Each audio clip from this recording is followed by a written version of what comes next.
Je cède maintenant la parole à Madame la ministre des Transports et de la Mobilité durable pour son intervention d'une durée maximale de 20 minutes. Oui, merci, Monsieur le Président. Évidemment, je vais saisir l'occasion de remettre un certain nombre de choses en contexte, bien que, et je commence volontairement comme ça, je suis d'accord avec mon collègue de l'opposition sur le fait qu'il y a des éléments inacceptables dans toute la séquence qui nous a conduits ici aujourd'hui. Et je vais moi aussi refaire cette séquence-là de manière très factuelle. Le 5 décembre dernier, 2024, la présidence a rendu une décision dont j'ai pris acte par rapport au dépôt, ou en tout cas aux problèmes entourant le dépôt du rapport annuel de gestion de la Société de l'assurance automobile du Québec. J'ai pris acte de cette décision. Et cette semaine-là, je vous ai dit, à vous la présidence, que non seulement j'en prenais acte, mais j'ai aussi pris l'engagement de déposer ce rapport-là dès que je le recevrai. Parce que qu'est-ce que j'ai expliqué ce jour-là? C'est que je ne peux pas déposer un rapport que je n'ai pas reçu. C'est à la Société d'État qui est la SAAC de me transmettre dans les délais le rapport, son rapport annuel, 2023 en l'occurrence, pour que je puisse venir le déposer à l'Assemblée nationale. Or, je n'avais pas reçu ce rapport. Et sur les questions qui ont été posées là-dessus par le collègue, je vais répondre plus tard. Donc, je n'avais pas ce rapport en ma possession. Monsieur le Président, c'est important de le dire. Évidemment que si je l'avais eu, je l'aurais déposé, mais c'était impossible pour moi, la ministre des Transports, de déposer un rapport que je n'avais pas. J'ai donc pris acte de la décision. Je me suis engagée à le déposer dès que je l'aurais et je me suis aussi engagée à faire en sorte qu'on rende des comptes ou qu'on explique aux collègues parlementaires ici présents les raisons pour lesquelles ce n'était pas possible pour le président-directeur général de la SAAC de transmettre le rapport dans les délais prescrits par la loi. Le 17 décembre, la présidence a reçu une lettre que je vous ai transmise de la part du PDG de la SAAC dans laquelle il expliquait qu'il n'avait effectivement pas été en mesure de me transmettre à moi le rapport dans les temps, ce qui fait qu'évidemment, comme je l'ai expliqué tout à l'heure, moi, comme ministre, je n'étais pas en mesure de le déposer puisque je ne l'avais pas reçu de la SAAC. Donc, j'avais demandé à la SAAC de s'expliquer par écrit pour que je puisse transmettre à la présidence de l'Assemblée nationale ces explications-là pour le bénéfice de tous les collègues ici présents, notamment mon collègue de Néligan, et ceux qui avaient posé des questions sur le sujet. Alors, 5 décembre, on prend acte de la décision. 17 décembre, on vous transmet, tel que je m'y étais engagée, la lettre d'explication de la SAAC. Par la suite, on a fait certains changements, parce que je l'ai dit tout à l'heure à la période de questions et je le maintiens, je suis moi aussi insatisfaite de la façon dont les choses se passent à la SAAC, notamment avec la direction, parce qu'on parle des employés insatisfaits et tout ça. Alors, il y a une question aussi d'enjeux autour de la direction de la SAAC, avec qui, évidemment, j'ai de régulières rencontres, mon cabinet a de régulières rencontres. Ça aussi, j'y reviendrai. Donc, on a fait un changement important, Monsieur le Président, je parlais de la direction de la SAAC, mais le changement important qu'on a fait, c'est au conseil d'administration, parce que quels sont les deux postes clés à la Société d'assurance automobile? C'est bien sûr le président du conseil d'administration et le président-directeur général. Donc, on a fait un changement important. Le 15 janvier dernier, on a nommé Mme Dominique Savoie comme présidente du conseil d'administration de la Société de l'assurance automobile du Québec. Mme Savoie, je pense, est bien connue ici, a une très longue feuille de route dans la fonction publique, a été sous-ministre dans les ministères les plus gros ministères, donc les ministères les plus, je dirais, compliqués à gérer, donc la santé et le transport, qui sont parmi les ministères les plus compliqués à gérer au gouvernement du Québec. Elle a été sous-ministre à ces deux endroits-là. Et elle a aussi été, bien sûr, secrétaire générale du gouvernement du Québec, qui est le poste de gestionnaire le plus haut, le plus complexe et le plus difficile au sein d'un gouvernement. Elle a occupé ce poste-là de secrétaire générale, Mme Savoie. Donc, elle connaît bien la fonction publique, elle comprend bien la nécessité d'offrir à nos citoyens des services à la hauteur de ce qu'ils méritent. Alors, on a fait le choix de la nommer présidente du conseil d'administration de la Société de l'assurance automobile du Québec et je suis convaincue que ça va contribuer à améliorer globalement les choses au sein de cette société d'État. J'ai passé 1 heure avec Mme Savoie cette semaine, un peu plus d'1 heure peut-être, enfin, suffisamment de temps pour faire le point avec elle cette semaine sur les actions à mener à la SAAC. Mais toujours est-il qu'elle est arrivée, elle a été nommée le 15 janvier, elle est arrivée et le fameux rapport annuel de gestion que j'ai déposé aujourd'hui a été adopté par le conseil d'administration de la SAAC mardi, le 28 janvier, il y a 2 jours. Le 28 janvier, mardi, le conseil d'administration de la SAAC a adopté le rapport annuel de gestion 2023 par la suite, et c'est ainsi que ça fonctionne, ça c'est des règles des règles qu'on doit tous suivre. Il est transmis au vérificateur qui, lui, doit prendre le temps aussi de faire son travail et de confirmer que tout est correct. Et ensuite de ça, on me le transmet. Moi, la ministre des Transports, j'ai reçu le rapport annuel mercredi, le 29 janvier, à 11h30.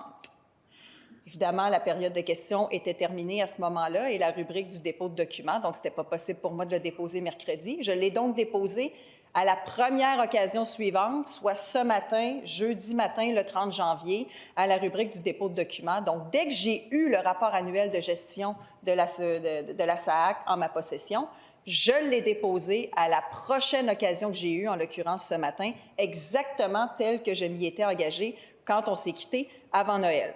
Donc, les choses ont été faites selon la procédure, conformément aux engagements que j'ai, moi, ici pris devant vous, devant les parlementaires. Alors, et maintenant, il est déposé, donc tout le monde peut en prendre connaissance. La direction de la Société de l'assurance automobile du Québec, au moment où on se parle, est en train de présenter son rapport annuel publiquement, est en train de répondre aux questions qui sont posées sur le rapport annuel. L'activité de presse débutait à 11 h, donc il est présentement presque midi. Alors, c'est soit en cours ou soit terminé. Mais donc, ce matin, la Société de l'assurance automobile a présenté son rapport et s'est rendue disponible pour répondre aux questions qui, on peut le penser, sont probablement nombreuses parce que, considérant tout ce qui s'est déroulé entourant le dépôt de ce rapport-là ou le retard du dépôt de ce rapport-là, alors je pense que c'était la chose à faire que la direction de la SAAC se rende disponible pour répondre aux questions des représentants des médias et, à travers eux, aux questions que pouvaient se poser certains de nos collègues parlementaires et, bien sûr, les gens du public. 6 millions de Québécois qui font affaire avec la SAAC, qui ont un permis de conduire. C'est probablement l'organisation qui a la plus grande clientèle au sein des Québécois, avec 6 millions de clients québécois. Je pense que la première priorité de la SAAC, en tout temps, 24 heures sur 24, 7 jours sur 7, 365 jours par année, devrait être la qualité du service à nos citoyens et à nos Québécois. Donc, je pense que c'est clair là, sur la séquence, le fait que j'ai respecté mes propres engagements et que j'ai moi aussi été contrainte de m'adapter au retard du dépôt de la SAAC parce qu'ils ne m'ont pas déposé le rapport dans les temps, donc je n'ai pas pu le déposer ici dans les temps. Maintenant, mon collègue Denis Liga a posé à quelques reprises la question « Était-elle au courant de ça? » Et il nous brandit un extrait d'un procès-verbal du conseil d'administration de la SAAC. Monsieur le Président, je vais le rappeler, vous me direz ça va de soi, mais je ne siège pas au conseil d'administration de la SAAC. Je ne suis pas un membre du conseil d'administration de la SAAC. Donc, je ne suis pas présente aux rencontres, je n'entends pas ce qui se dit dans les rencontres du CA et je ne lis pas les procès-verbaux des rencontres du conseil d'administration de la SAAC. Mon collègue l'a obtenu parce qu'il a fait une demande d'accès à l'information. Mais ce n'est pas quelque chose qui a circulé, ce n'est pas une information. Le conseil d'administration n'appelle pas les élus ou n'appelle pas le ministre à chaque réunion pour dire « voici ce qu'on s'est dit aujourd'hui ». Je pense que tout le monde est conscient de ça. Alors, mais quand même, la question est importante, puis ça va me permettre de le dire très clairement. Je n'ai pas été avisée personnellement, moi, la députée Louis Hébert, la ministre des Transports, je n'ai reçu aucune communication directe de la part de la direction de la SAAC à l'effet qu'ils ne seraient pas en mesure de me transmettre leur rapport dans les délais prescrits. Je n'ai ni texto, ni courriel, ni appel téléphonique à moi. Est-ce que des gens se sont transmis des courriels entre eux? Est-ce que des documents ont pu être envoyés? Si cette information-là figurait dans une pile de fiches ou de documents qui ont été transmises à un certain moment, bon, évidemment, on reçoit une quantité assez phénoménale d'informations et de documents dans un ministère comme celui des Transports. Et à mon sens, une information de cette nature-là, considérant les conséquences et la gravité de ne pas se conformer à des lois et des règles et des procédures dont on s'est doté dans la fonction publique et à l'Assemblée nationale, mérite une communication claire et directe à la personne qui est ultimement imputable, c'est-à-dire le ministre des Transports. Et quand il y a eu cette question-là, on a commencé ce débat-là, c'était le 3 décembre. Vous avez rendu la présidence la décision le 5, mais la motion, ou enfin le dépôt de cette question-là, il s'est fait le mardi 3 décembre. Évidemment qu'en sortant d'ici sur l'affaire d'outrage, en sortant d'ici mardi soir, j'ai appelé le PDG de la SAAC. J'ai dit, avez-vous suivi ce qui s'est passé aujourd'hui? Êtes-vous conscient qu'il y a une affaire d'outrage à cause de cette affaire-là de dépôt de rapport qui est en retard? Et là, bon, il semblait conscient, je ne sais pas, enfin, il était conscient de ça, mais j'ai dit, moi, là, Je n'ai jamais été avisée de ça. Et là, on me dit, ça a dû être transmis dans des documents, votre cabinet et tout ça. J'ai dit, ce genre de choses-là doit être signifié directement au ministre en temps opportun. Et si le conseil d'administration a eu une rencontre qui portait sur le futur retard du rapport annuel de gestion, c'est en octobre 2023 qu'il me dit, enfin, en 2023, le PDG actuel est arrivé le 5 avril 2023, on a nommé, parce que c'est un autre changement important qu'on a fait. Je vous disais tout à l'heure, il y a 2 postes clés, le PDG, le PCA. On a changé le PDG de la SAAC, on a nommé le nouveau le 5 avril 2023 et le 15 janvier 2025, une nouvelle PCA. Donc, présidente du conseil d'administration. Alors donc, ce genre d'informations-là, et ils ont mon texto, ils ont mon courriel, je pense que je suis assez facile à rejoindre. Quand on Google Geneviève Guilbeault, je n'ai pas le droit de m'autonommer. Quand on Google la députée Louis Hébert sur Google, là, il y a beaucoup de coordonnées possibles. De toute façon, je suis assise ici à tous les jours. Tu sais, je veux dire, si on veut me rejoindre, on est capable. Alors, mais je n'ai pas reçu de communication directe à cet effet. Et ça, c'est important, parce que si je l'avais su, on aurait pris les actions en conséquence. C'est pas la première fois, puis ça, il faut le dire aussi, c'est pas la première fois dans l'histoire du Québec qu'il peut y avoir des retards dans des dépôts de documents. Bon, la quantité de documents qu'on produit et qu'on dépose chaque année. Mais quand ça arrive, il y a des procédures, il y a des façons de dire, bon, bien, voyez, telle chose va être en retard, demander des délais, tout ça. Il y a une façon d'organiser ça. Mais pour pouvoir organiser ça comme il faut et voir venir, il faut être au courant. Et moi, je n'étais pas au courant. Donc ça, c'est la première chose que je tiens à dire. La deuxième chose, il y a plusieurs informations dans le rapport annuel 2023 qui a été déposé aujourd'hui, puis je vais laisser aux gens le temps d'en prendre connaissance parce que c'est relativement frais, là.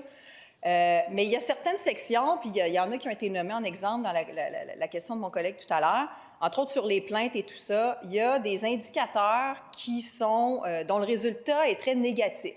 Je parle de l'augmentation des plaintes, le taux de satisfaction des employés et tout ça. Mais je tiens à préciser que ce rapport-là porte sur l'année 2023. L'année 2023, c'est l'année de la transition de SAAC-CLIC. Je ne pense pas que j'ai besoin d'expliquer aux gens que cette année-là a été assez mouvementée à la SAAC.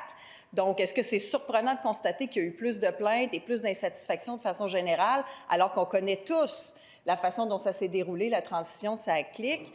Je pense qu'il n'y a rien de surprenant, Monsieur le Président. Est-ce que c'est désolant?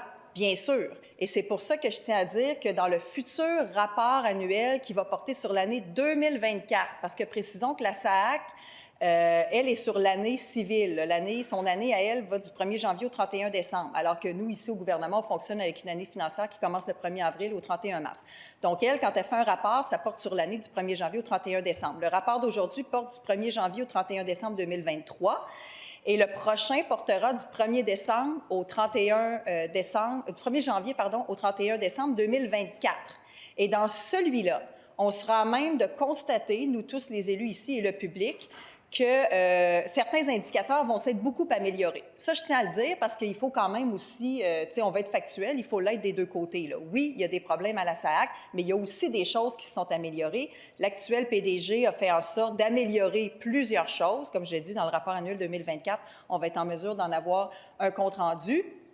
Mais, et là, avec la nouvelle présidente du conseil d'administration, je pense qu'on peut continuer à améliorer plusieurs choses, mais ça, je vais revenir aussi sur mes attentes plus précisément. Mais donc, c'est ça. Alors, les choses se sont améliorées, mais il reste que, je l'ai dit tout à l'heure, 6 millions de Québécois font affaire avec la SAAC.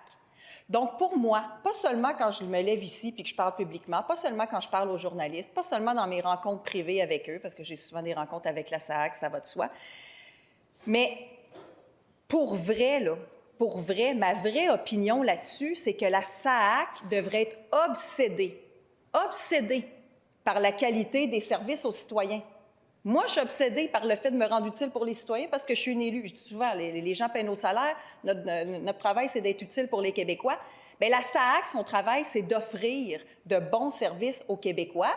Et actuellement, malheureusement, son image et l'impression des gens à l'égard de la SAAC, l'impression des Québécois, elle a décliné.